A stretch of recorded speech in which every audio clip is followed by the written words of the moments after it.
Captain ارباب نے فوراً photograph نکال کر اس کے سامنے رکھ دیا۔ ذرا پہچانیے۔ بلا شبہ یہ روزی کی تصویر ہے، مینیجر نے پورے یقین کے ساتھ کہا۔ شکریہ۔ کیپٹن ارباب فوٹوگراف جیب میں ڈال کر فوراً ہی کھڑا ہوا، اور اب اس کی کار ریمبو سوئمنگ کلب کی جانب بڑھ رہی تھی۔ سوئمنگ کلب کے مینیجر نے بھی پہلی ہی نظر میں تصویر شناخت کر لی، اور اب کیپٹن کو مقتول ناصر کے دوست شمشاد کی تلاش تھی۔ شمشاد کو تلاش کرنے میں اسے کافی مشکلات کا سامنا کرنا پڑا۔ آخر وہ ایک جوئے خانے میں 100 روپے پوائنٹ کے حساب سے رمی کھیلتا ہوا مل گیا۔ مسٹر شمشاد، آپ سے کچھ بات کرنا چاہتا ہوں۔ کیپٹن نے پست کی جانب سے استگی کے ساتھ اس کے شانوں پر ہاتھ رکھ دیے۔ اوہو، آپ؟ شمشاد نے چونک کر پیچھے دیکھا۔ معاف کیجیے گا کیپٹن، میں بہت مصروف ہوں، 6000 روپے ہار چکا ہوں، آپ کسی اور وقت مجھ سے مل لیجیے۔ نہیں، ابھی ضروری ہے۔ کیپٹن کے لہجے میں کسی قدر سختی آ گئی۔ آپ چلے جائیے۔ شمشاد نے اس کا ہاتھ جھٹک دیا۔ میں اس وقت کہیں نہیں جا سکتا۔ کیپٹن ارباب کو غصہ آ گیا۔ اس نے کارڈ شمشاد کے ہاتھ سے چھین کر پھینک دیے اور اس کے گریبان تھام کر نہایت پرسکون لہجے میں بولا، مسٹر شمشاد، مجھے اس بات کی پرواہ نہیں ہے کہ آپ ایک بہت بڑے آدمی کے نافرمان صاحبزادے ہیں۔ میں اپنے فرائض منصبی میں حائل ہر چیز سے ٹکرا جاتا ہوں۔ اٹھو اور میرے ساتھ آؤ۔ شمشاد کی آنکھوں میں خون اتر آیا، مگر بے بس تھا۔ وہ خاموشی سے کیپٹن ارباب کے ساتھ چل دیا۔ کیپٹن اسے گوشے میں لے گیا اور جیب سے تصویر نکال کر اس کی نگاہوں کے سامنے کر دی۔ اس لڑکی کو پہچانتے ہو مسٹر شمشاد؟ شمشاد تصویر دیکھتے ہی چونک گیا، بولا، یہ مس نادرہ کی تصویر ہے۔ اچھی طرح پہچان لو، کسی شک و شبے کی گنجائش ہی نہیں ہے۔ یہ 100% نادرہ کی تصویر ہے، مگر آپ نے بس اتنا ہی کافی ہے۔ کیپٹن ارباب نے اسے بولنے سے روک دیا۔ اب تم جا کر شوق سے رمی کھیلو اور میری جانب سے اپنے باپ کی پوری جائیداد ہار جاؤ اور عزت بھی نیلام پر چڑھا دو۔ ہر چند کی اپنی مخصوص تکنیک استعمال کر کے کیپٹن ارباب نے اس پراسرار لڑکی کو شناخت کر لیا تھا اور یوں اس کیس میں نمایاں کامیابی حاصل کر لی تھی، مگر اب سوال یہ تھا کہ لڑکی کو کہاں اور کیوں کر تلاش کیا جائے۔ اتنے بڑے شہر میں ایک گمنام لڑکی کی تلاش انتہائی مشکل مرحلہ تھا۔ اس دوران میں قتل کی کوئی واردات بھی نہیں ہوئی۔ شہر میں کل 4 نائٹ کلب تھے۔ 3 کلبوں میں وہ لڑکی واردات کر چکی تھی اور اسے دوبارہ وہاں نہیں دیکھا گیا تھا۔ ڈنگ ڈانگ نائٹ کلب چوتھا اور آخری نائٹ کلب تھا جہاں اس کی آمد متوقع تھی۔ کیپٹن ارباب نے اس سلسلے میں یہ حکمت عملی اختیار کی کہ اس کلب کی ممبرشپ حاصل کر لی اور اس کی راتیں ڈنگ ڈانگ نائٹ کلب میں گزرنے لگی، مگر تاحال کسی قسم کی کامیابی حاصل نہیں ہوئی تھی۔ 2 ہفتے گزر گئے تھے اور خلاف توقع اس پراسرار لڑکی نے ابھی تک اس کلب کا رخ نہیں کیا تھا۔ کیپٹن سوچنے لگا، بہت ممکن ہے وہ اس کلب سے اپنا شکار حاصل کر چکی ہو اور لاش کا برآمد ہونا یا قتل کا منظر عام پر آنا ضروری نہیں ہے۔ ہو سکتا ہے وہ کوئی گمنام یا تنہا شخص ہو اور کسی کو اس کی گمشدگی کی پرواہ نہ ہو۔ یہ بھی ہو سکتا ہے کہ قاتلہ ہوشیار ہو گئی ہو، اسے معلوم ہو چکا ہو کہ اس کے خلاف وسیع پیمانے پر تحقیقات شروع ہو چکی ہیں، چنانچہ اس نے لاش ٹھکانے لگا دی ہو۔ کیپٹن نے اب تک اپنی سرکاری حیثیت کو پوشیدہ رکھا تھا۔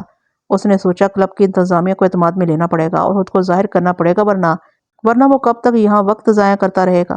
کیپٹن ارباب ڈنگ ڈانگ نائٹ کلب کے مینیجر کے دفتر میں داخل ہوا تو اس نے کیپٹن کا پرجوش خیر مقدم کیا اور ہونٹوں پر کاروباری مسکراہٹ بکھیر کر بولا، فرمائیے میں آپ کی کیا خدمت کر سکتا ہوں؟ میں نے حال ہی میں آپ کے کلب کی ممبرشپ حاصل کی ہے۔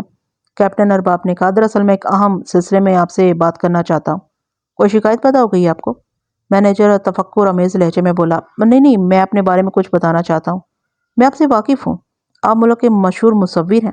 میں آپ کی کئی نمائشیں دیکھ چکا ہوں اور آپ کے فن کا قدردان ہوں۔ قدردانی کا شکریہ، لیکن میری ایک سرکاری حیثیت بھی ہے جو عام لوگوں کی نظروں سے پوشیدہ ہے۔ حالات ایسے ہیں کہ میں اپنی اس حیثیت کو ظاہر کرنے پر مجبور ہو گیا ہوں، لیکن یہ راز صرف آپ تک ہی محدود رہنا چاہیے۔ میں سمجھا نہیں، آپ کہنا کیا چاہتے ہیں؟ مینیجر حیرت زدہ نظروں سے کیپٹن ارباب کی طرف دیکھنے لگا۔ میں مصور ہونے کے علاوہ فیڈرل انویسٹیگیشن کا سراغ رساں بھی ہوں۔ میں آپ کے کلب کی ممبرشپ بے مقصد حاصل نہیں کی ہے، بلکہ مجھے ایک ایسے قاتل کی تلاش ہے جو اب تک 4 قتل کر چکا ہے اور اس کلب میں اس کی آمد متوقع ہے۔ مینیجر کی حیرت اور بڑھ گئی، بولا، غالباً آپ قتل کی ان وارداتوں کی بات کر رہے ہیں جن کا گزشتہ دنوں اخبارات میں بہت چرچا رہا ہے۔ میں مصور ہونے کے علاوہ فیڈرل انویسٹیگیشن کا سراغ رساں بھی ہوں۔ میں نے آپ کے کلب کی ممبرشپ بے مقصد حاصل نہیں کی ہے، بلکہ مجھے ایک ایسے قاتل کی تلاش ہے جو اب تک 4 قتل کر چکا ہے اور اس کلب میں اس کی آمد متوقع ہے۔ مینیجر کی حیرت اور بڑھ گئی، بولا، غالباً آپ قتل کی ان وارداتوں کی بات کر رہے ہیں جن کا گزشتہ دنوں اخبارات میں بہت چرچا رہا ہے۔ آپ ٹھیک سمجھے ہیں، کیپٹن ارباب نے کہا، پھر جیب سے تصویر نکال کر مینیجر کے سامنے رکھ دی اور پوچھا، آپ اس لڑکی کو پہچانتے ہیں؟ نہیں۔ مینیجر نے غور سے تصویر کو دیکھا، یہ کون ہے؟ ممکنہ قاتلہ۔ آپ کے خیال میں یہ معصوم لڑکی قاتل ہو سکتی ہے؟